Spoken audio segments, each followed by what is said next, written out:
以下呢個 program 係一個虛構嘅汽車保險嘅 program， 咁我哋會根據翻呢就使用者嘅年齡啦、性別同埋個婚姻狀況呢去決定俾唔俾佢投保嘅。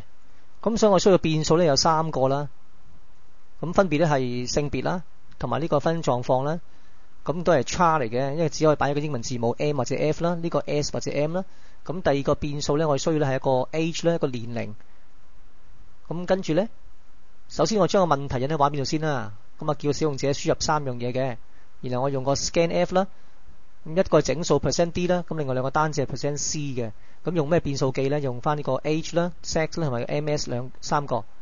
好啦，咁順手呢，我哋將佢咧轉大街，性別啦同埋婚姻狀況都會嘅，咁所以使用者可以入大街細街都得嘅。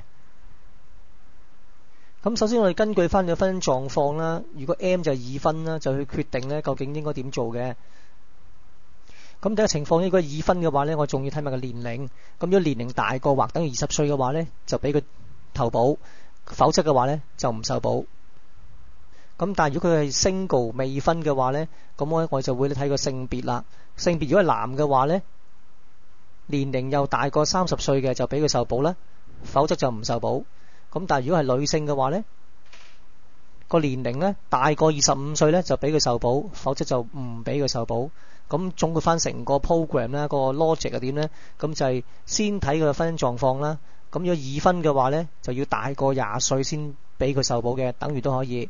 咁但係如果係未婚嘅話呢，就睇性別啦。性別如果係男嘅話呢，要大過30歲；女呢要大過25歲先俾佢受保嘅。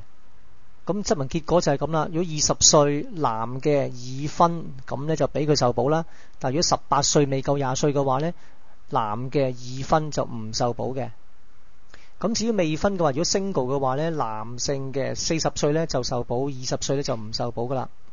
好啦，最後2個 case， 如果係 single 女性嘅話呢，26歲呢就受保，24呢就唔受保，因為呢要大過25歲先受保嘅。